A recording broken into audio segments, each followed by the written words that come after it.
I raised two kids I thought were mine. Built a life. Paid every single bill without complaint. Then one night, I found an audio recording on my wife's cloud account. Her own voice, calm as anything, describing exactly how she'd been using me for years. And the man she'd been protecting? He was already inside my house and talking to my children. My name is Evan Carmichael. I'm 44 years old. I own an import and export business out of Indianapolis. Mostly auto parts and industrial supplies coming in from overseas, shipping out to distributors across the Midwest. It's not glamorous. Nobody's writing magazine covers about guys like me. But it pays well, it keeps me busy, and, for a long time, it kept me from noticing the cracks and everything else. I met Margot when I was 37. She was 35, already had a little girl named Lily, who was 2 at the time. First thing Margot told me about Lily's father was that he'd simply vanished. Just disappeared one day, she said, shrugging like it was old news. Didn't want the responsibility. Couldn't handle being a dad. I didn't dig into it. Margot had this way of making you feel like asking too many questions was somehow rude. Like curiosity was an insult. So I didn't ask. Not then. Not for a long time. Lily was a quiet kid. Sweet in a way that just got under your skin without trying. The kind of child who'd sit next to you on the couch and lean into your side without saying a word. Like being near you was enough. I was gone a lot for work, shipments, meetings with suppliers, long stretches of the warehouse when a big order came through. But every time I came home, she was right there, watching me walk through the door like I was the best part of her day. I started thinking of her as mine pretty fast. Faster than I probably should have. But nobody warned me about that. Nobody tells you how quickly a kid can become the reason you come home. Margot and I got serious within a year. She moved in, and the house stopped feeling like just a place I slept. It became something real. I remember the exact night I knew she was the one. A Thursday in late October. Lily had drawn a picture at school. It was our family. Me, Margot, and her. 3 stick figures standing under a big yellow sun. She handed it to me with both hands, dead serious, and said, "This is us, Daddy." I put that picture on the fridge. It stayed there for years. What I didn't know, what I wouldn't find out until much, much later, was that the man who supposedly disappeared hadn't gone anywhere at all. He was about 40 minutes outside of Indianapolis, riding with a motorcycle club called Iron Ridge. And he wasn't gone from Lily's life. He was just carefully hidden from mine. But back then, none of that existed in my world. There was just the house, the business, and the quiet, steady rhythm of a life I thought I'd earned fair and square. I wasn't the flashiest guy in any room I walked into. Never had been. But I showed up. Every single day. Without fail, I showed up. I paid the bills. I fixed things when they broke. I was there at bedtime, and at breakfast, and every ordinary moment in between. And for a while, that felt like it was enough. Like being steady and reliable was its own kind of strength. There was one evening, early on, when things between us still felt brand new. I'd come home talking about maybe expanding the business, and Margot looked at me for a long moment before she said, quiet, almost to herself, "Maybe I'm just too much for someone like you, Evan." I laughed it off, told her she was kidding. She smiled and dropped it. But the line stuck with me. Not then, not in any way that mattered. Just a small thing, easy to file away and forget. Like a seed you don't notice until years later, when it's already grown into something you can't ignore. Turns out, someone was counting on that steadiness for reasons I never imagined. But that part of the story comes later. Right now, all you need to know is this. I had a life that looked exactly the way I wanted it to. And I had no idea how deep the rot went underneath. Margot and I got married on a Saturday in early June. Not a big affair. Maybe 70 people, most of them from my side of the family, and a handful of business contacts who felt obligated to show up. Margot's side was smaller, quieter. Her mother, Linda, sat in the front row and dabbed at her eyes the whole time. Her father had passed a few years before I came into the picture, so there was an empty chair next to Linda with a single white rose in it. Margot had arranged that herself. It was one of the things I loved about her. The small, thoughtful gestures that told you she carried her grief with grace instead of letting it poison everything around her. Lily was the flower girl. She took the job incredibly seriously, walking down the aisle with a tiny basket of petals, scattering them one by one like she was planting something. She looked up at me when she got to the end and gave me this little nod, like she was saying, "Okay, we're good." Proceed. I almost laughed out loud. That kid had a way of making everything feel lighter just by being in the room. I remember standing there at the altar, looking at Margot coming toward me, and feeling like I'd actually won something. Not just a wife, a family, a real one, with all the messy, imperfect, beautiful parts that come with it. Lily was part of that package, and I didn't think twice about it. She was already mine in every way that counted. The honeymoon was simple, a week at a cabin upstate. No fancy resort, no exotic location. Just trees, a lake, and enough quiet to actually hear yourself think for once. We cooked dinner together every night. Margot laughed more than I'd seen in months. It felt like a reset, like we were starting something clean. And then, about 10 months after the wedding, Margot told me she was pregnant. I was sitting at the kitchen table going over shipping manifests when she walked in and just set the test down in front of me. No preamble, no build-up, just a little plastic stick with 2 lines and a smile that I could still see when I closed my eyes. I pushed back from the table, so fast my chair scraped the floor. Picked her up, spun her around right there in the kitchen like something out of a movie I'd never actually sit down and watch. Owen. We named him Owen. That pregnancy changed everything in the house. Lily, who had always been quiet and careful, suddenly became protective in a way that surprised us both. She'd put her hand on Margot's belly at night while we watched TV, just resting it there, like she was standing guard. I'd catch her whispering to the baby sometimes, little one-sided conversations that I could never quite make out. Whatever she was saying, it seemed important to her. I started thinking about space. The house we were in was fine for 3 of us, but 4? It was going to get tight. So I did what any man in my position would do. I sat down, ran the numbers, and made a decision. I applied for a mortgage on a bigger place, a 4-bedroom colonial about 20 minutes from the business. The payments were steep, but I had the income to cover it.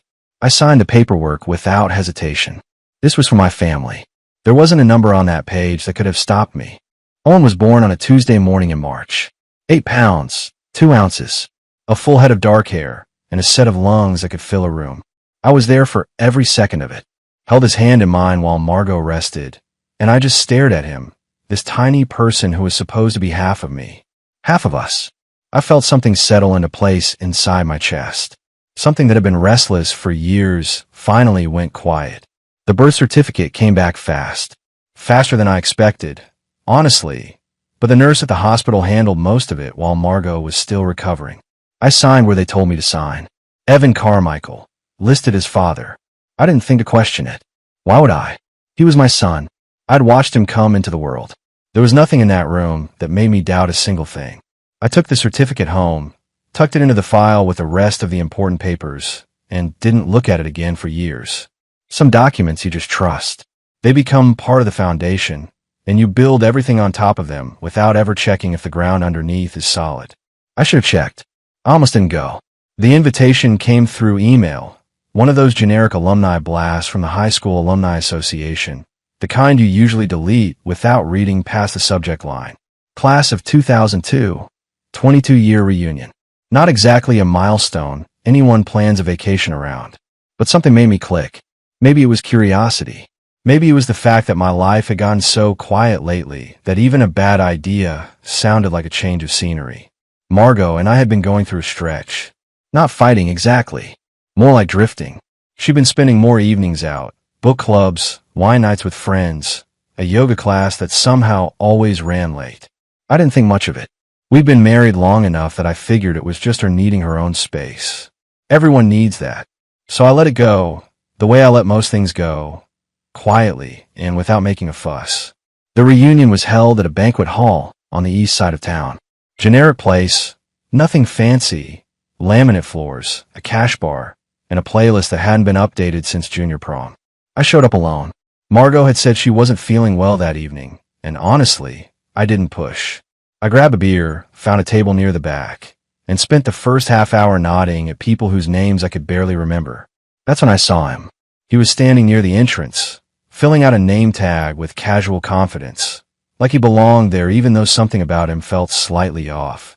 Tall, broad in the shoulders, wearing a leather jacket that had seen better days, but somehow looked like it fit him perfectly.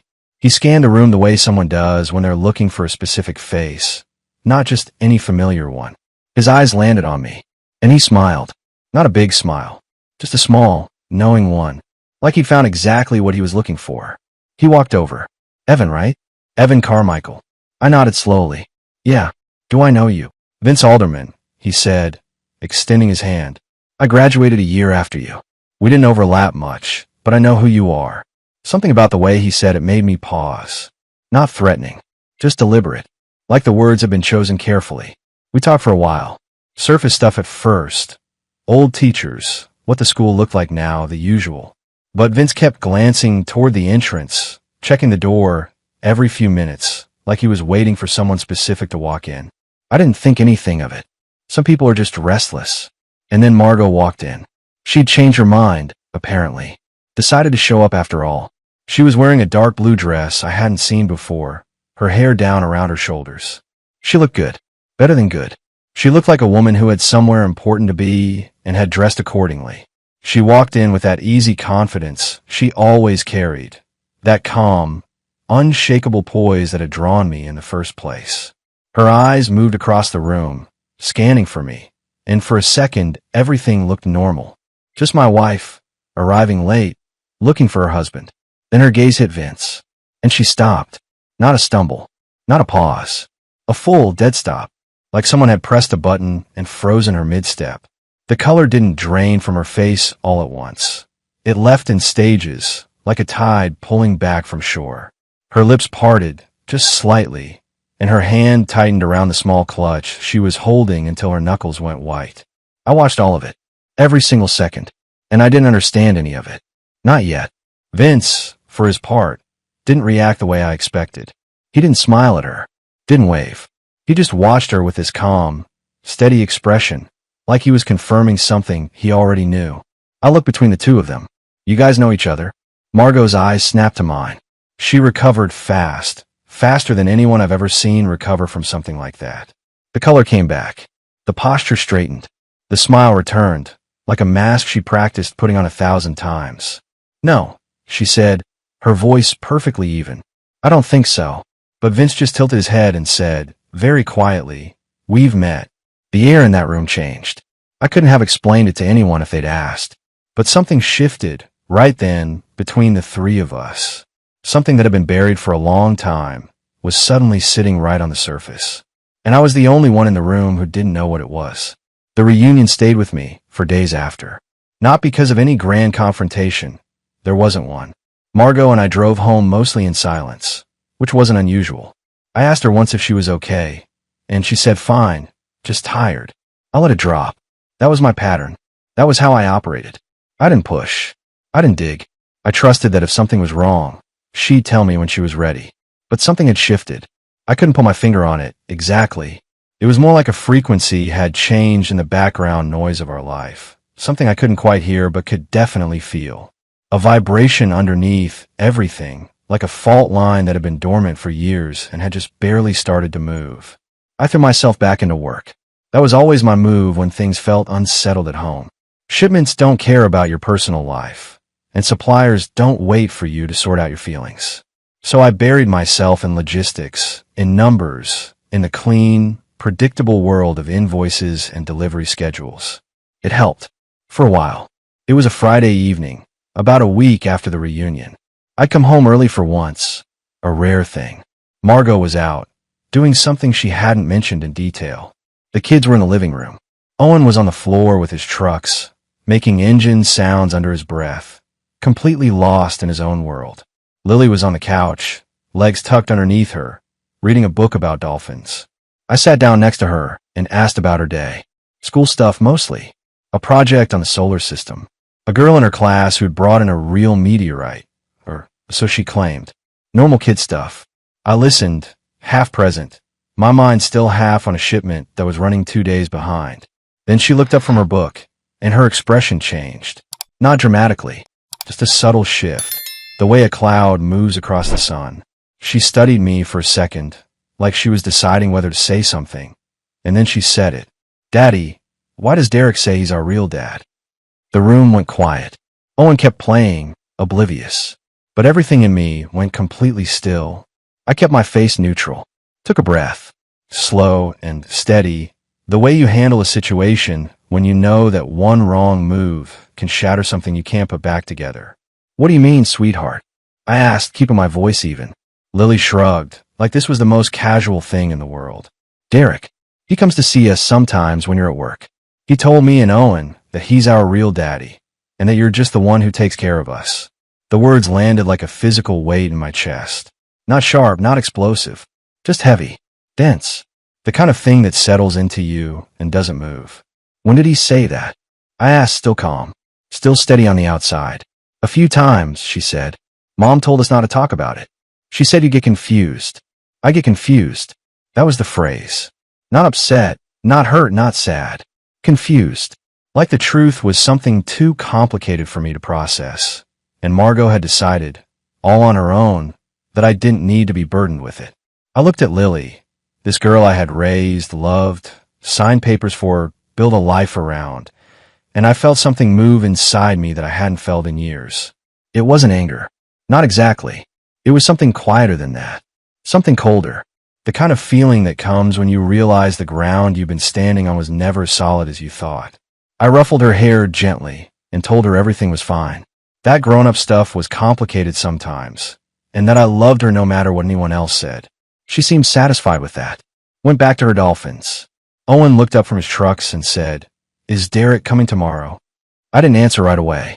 I just sat there in the quiet of that living room and let the weight of what I just learned settle into the bones of everything I thought I knew. I didn't sleep much that week after what Lily told me. Not because I was falling apart. I want to be clear about that.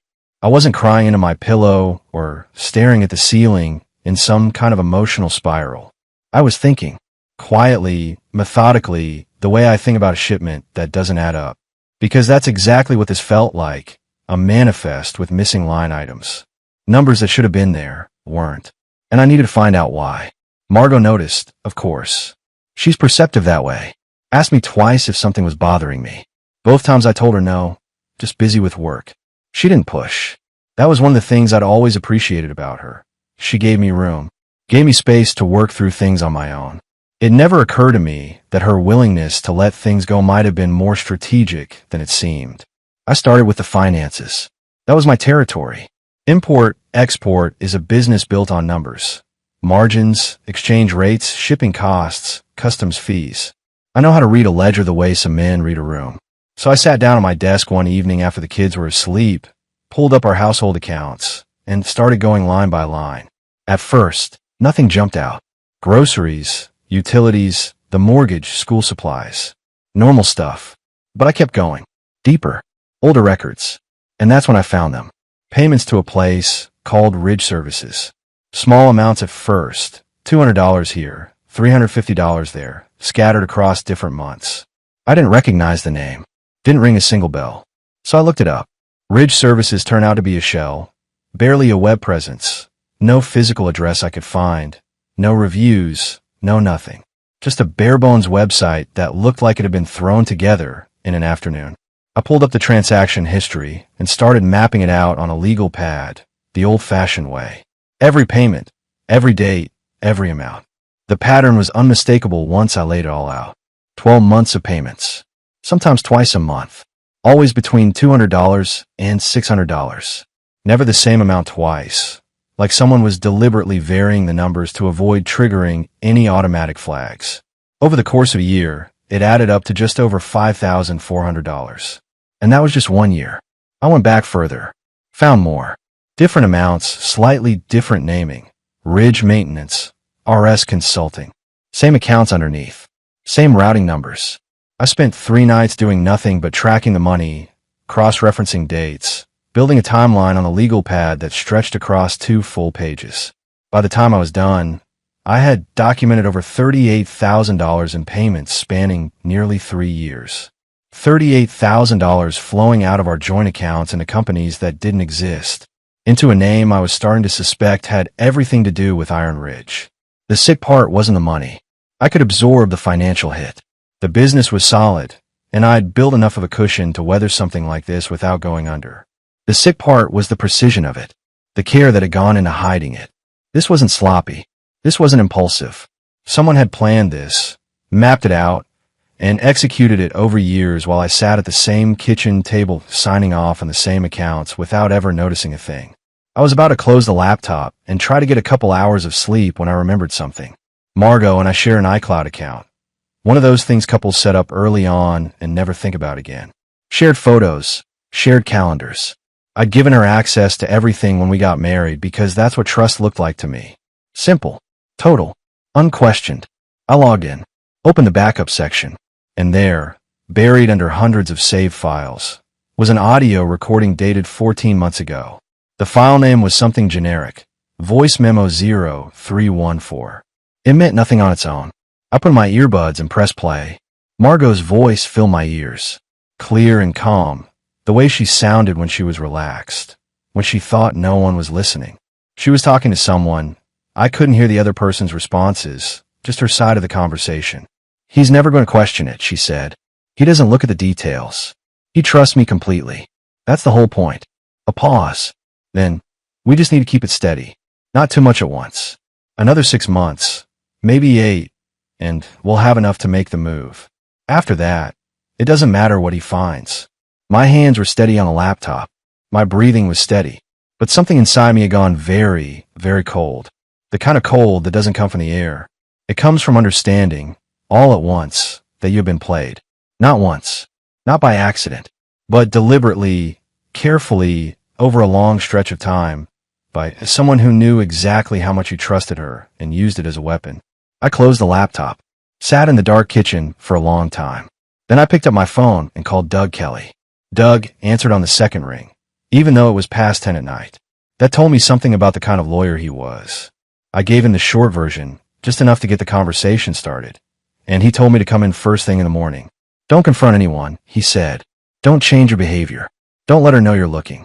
Just show up tomorrow and bring everything you've got. I did exactly that. Over the next few days, I moved carefully, quietly, went to work, came home, played with the kids, ate dinner with Margot like nothing had changed. But underneath, I was building a case. Doug walked me through every step. What to document, what to save, what mattered legally and what didn't. He was methodical and blunt, and I appreciated both qualities in equal measure. It was the following Tuesday when Derek Hale showed up. I was home early again, had started cutting my days short on purpose, telling myself it was to spend more time with the kids. And it was partly, but it was also because I wanted to be there, watching, paying attention to the things I'd spent years not paying attention to. I was in the garage, reorganizing some shipping boxes I brought home from the warehouse, when I heard it, the unmistakable rumble of a motorcycle engine pulling up outside. Not fast, not aggressive, just slow and deliberate, like someone who wanted to be heard without making a scene. I walked to the end of the driveway and looked out. A black motorcycle, polished but well-worn, idling at the curb. The man on it was big, broad shoulders, dark hair pulled back, wearing a plain jacket over what looked like a club vest underneath. He wasn't looking at the house. He was looking at me. He killed the engine, sat there for a moment. Then he took off his helmet, tucked it under his arm, and made eye contact. Held it. Not threatening. Not backing down either. Just steady. Present. Evan Carmichael. He called out. Loud enough to carry, but not loud enough to be a shout.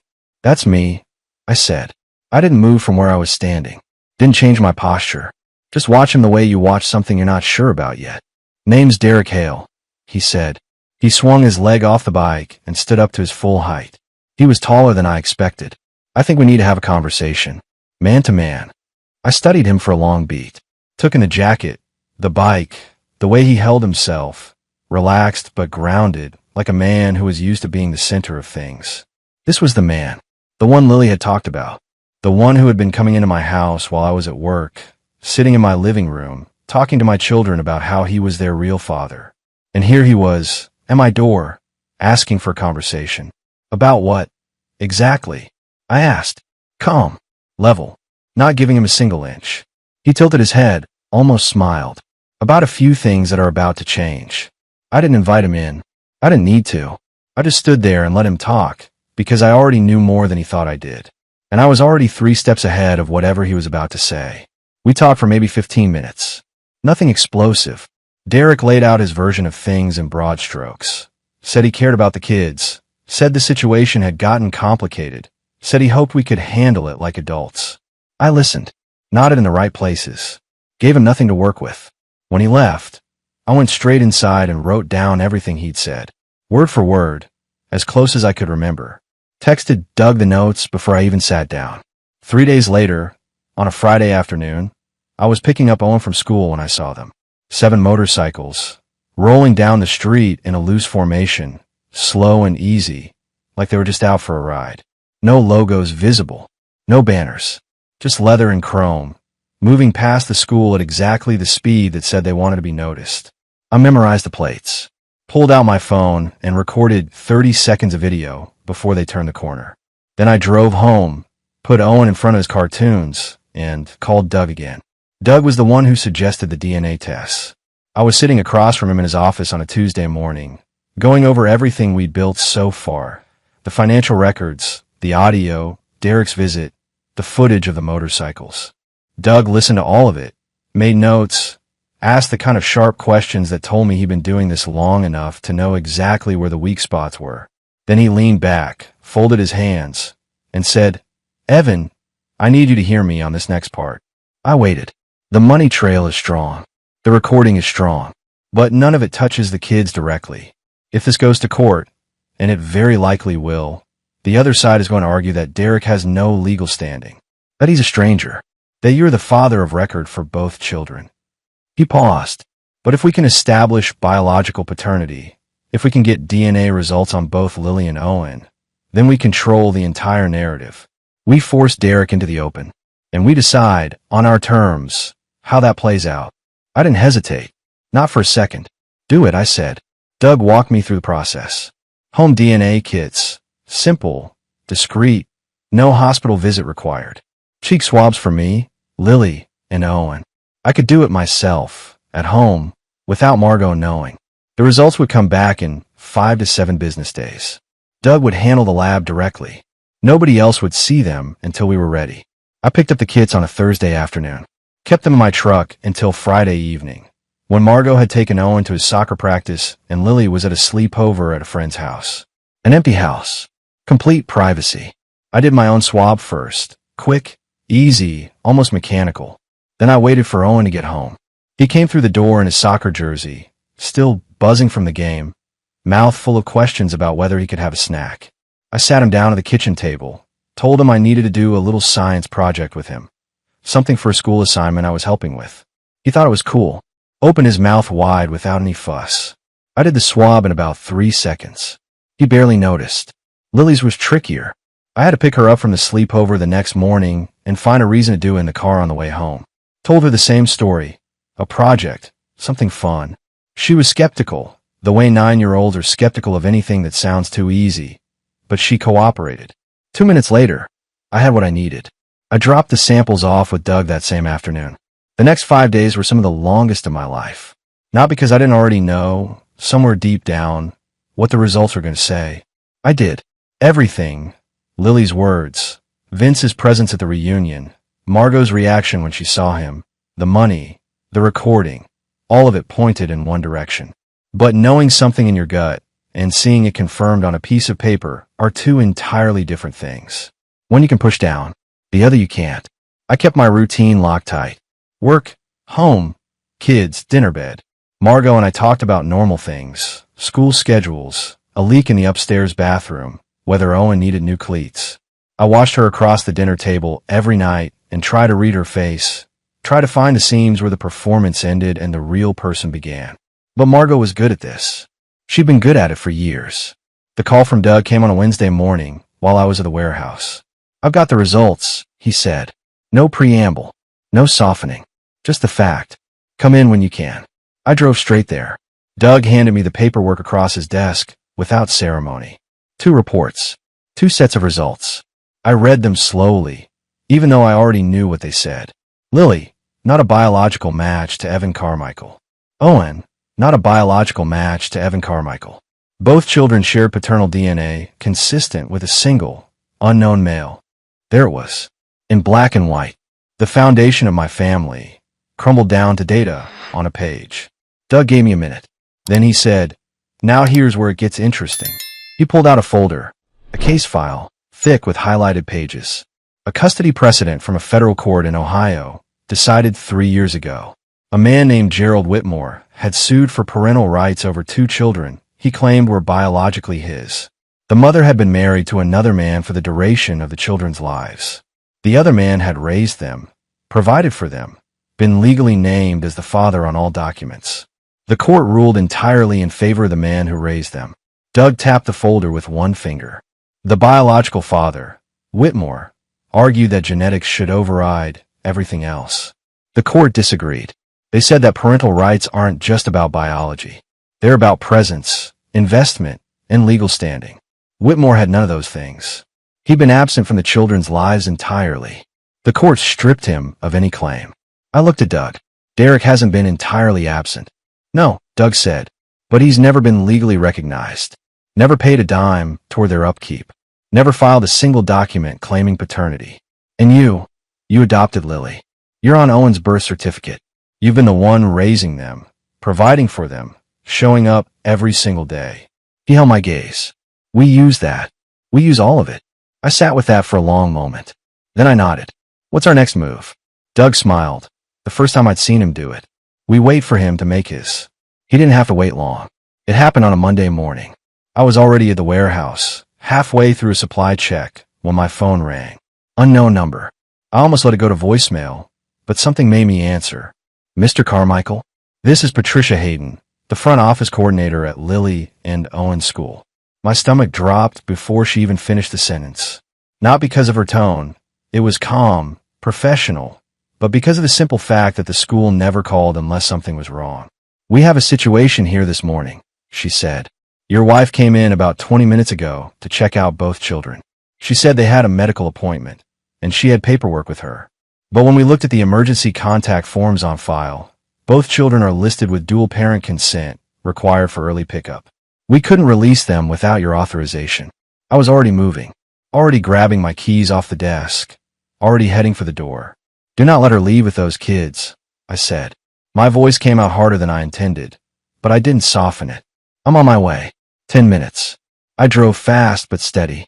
No reckless moves, no panic. Just focus. The kind of sharp, clean attention that comes when everything you care about is sitting in one place and someone is trying to take it from you. When I pulled into the school parking lot, Margot was still there, standing near the front entrance, clutch in one hand, phone in the other, talking to Patricia through the glass door with an expression I recognized, the one she wore when she was trying to charm her way past an obstacle. The polished smile, the patient tone, the way she made you feel like you were the one being unreasonable. It wasn't working.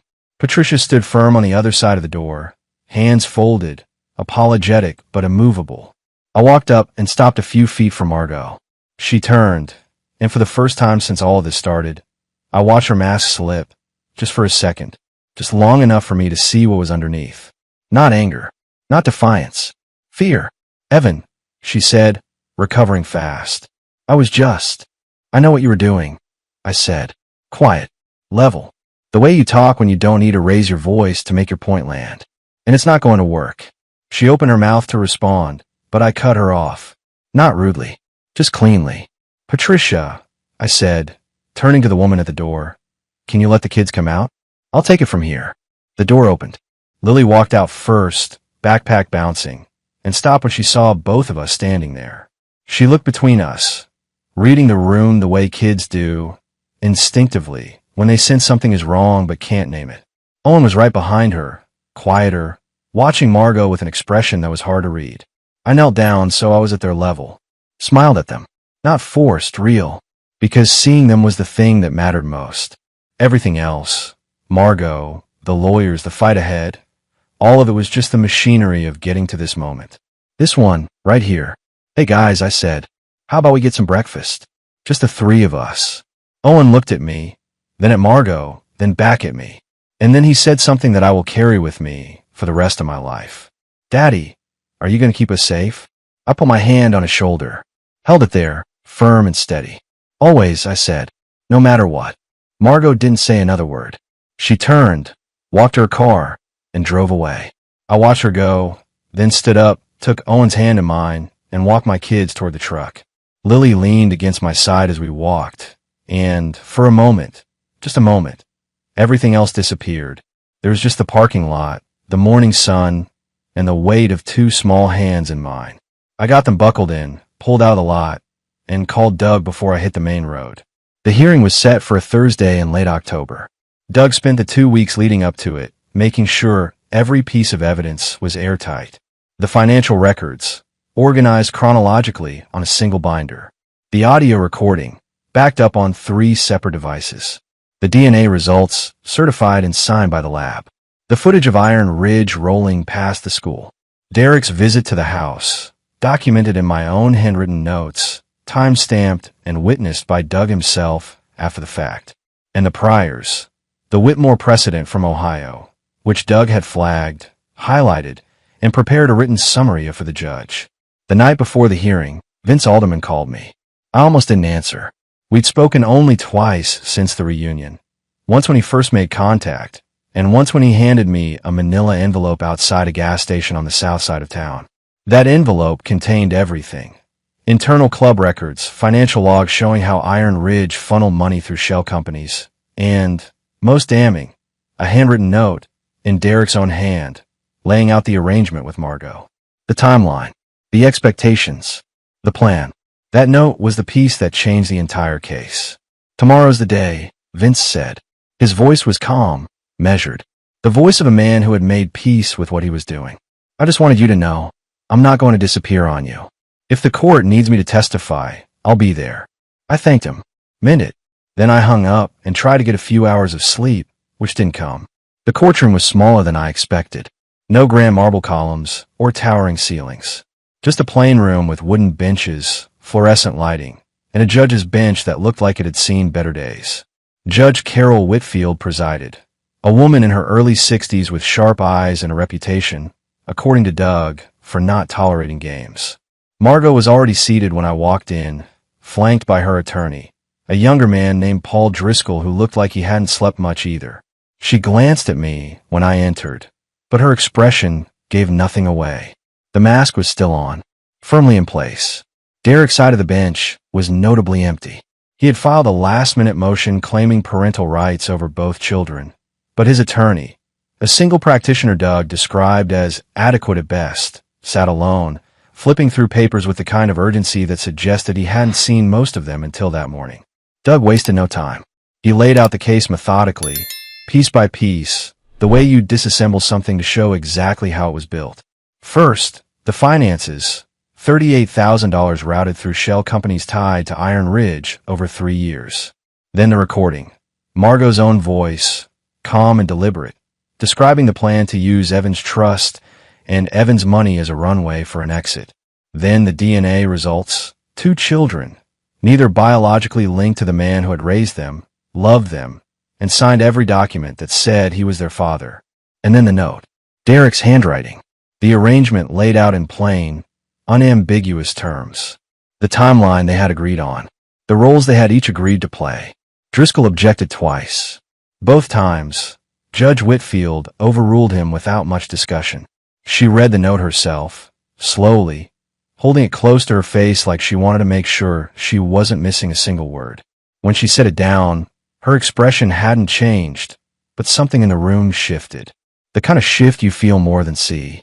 Derek's attorney made his argument that biology should carry weight, that Derek had a relationship with the children, that the situation was more complicated than the paperwork suggested. Judge Whitfield let him finish. Then she asked one question. Counselor, can you produce a single document, a birth certificate, an adoption filing, a court order, anything that legally establishes your client as a parent to either of these children? The silence that followed was answer enough. Judge Whitfield took a 20-minute recess. When she came back, she took her seat, looked at both sides of the courtroom, and began to read her ruling. Full custody to Evan Carmichael. Both children. Derek Hale's motion for parental rights denied. Any future claims barred unless accompanied by a formal legal proceeding establishing paternity from the ground up, a process that, given the precedent and the documented history of concealment, would be an uphill battle at best. Margot's attorney didn't argue, didn't even stand up. I sat in that courtroom and didn't move for a long time after Judge Whitfield left the bench. Doug put a hand on my shoulder and said, "You won, Evan." And I nodded, because he was right. But winning didn't feel the way I thought it would. It didn't feel like triumph. It felt like the ground finally becoming solid under my feet after years of walking on something that looked firm but never was. I stood up, shook Doug's hand, and walked out of that building into the cold October air. Lily and Owen were at school. They didn't know any of this had happened yet. And that was fine. I'd tell them tonight, in the simplest terms I could find. The truth, cleaned up just enough for a 9-year-old and a 7-year-old to understand. For now, I just stood on the courthouse steps and breathed. For months later, the house felt different. Not physically. Same walls, same furniture, same kitchen where I'd sat up nights reading bank statements until my eyes burned. But the atmosphere had changed.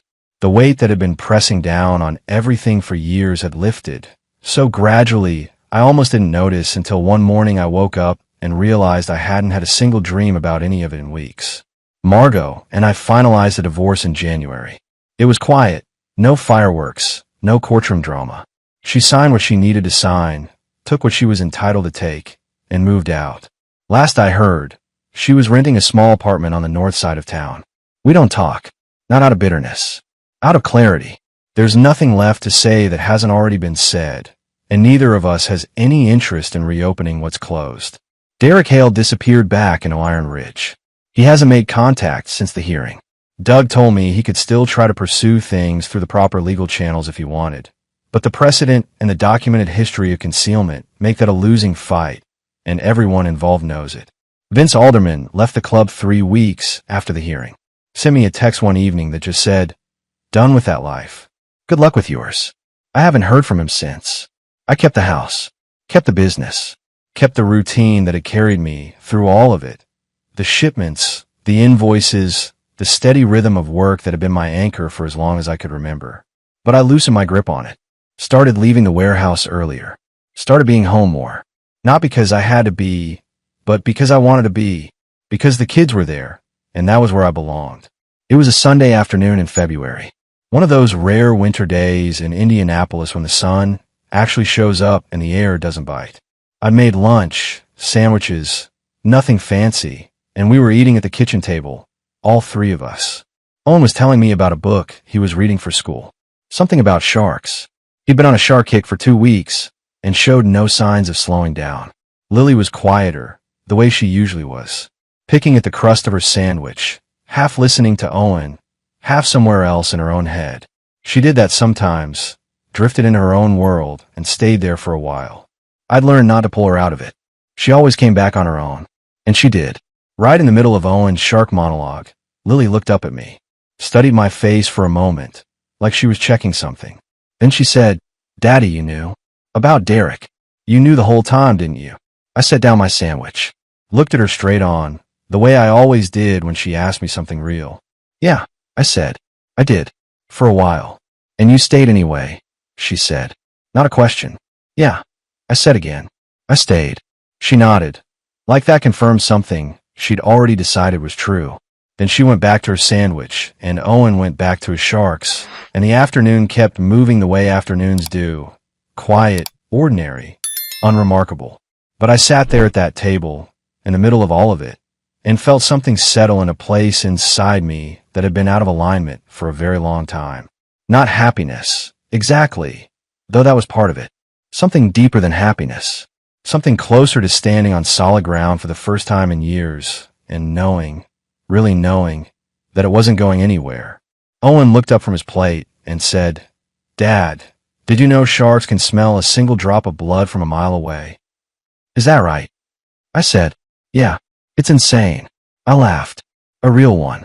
The kind that comes without warning and without effort. And for the rest of that Sunday, that laugh stayed with me. A small, quiet proof that the worst of it was behind me, and whatever came next, I'd be ready for it.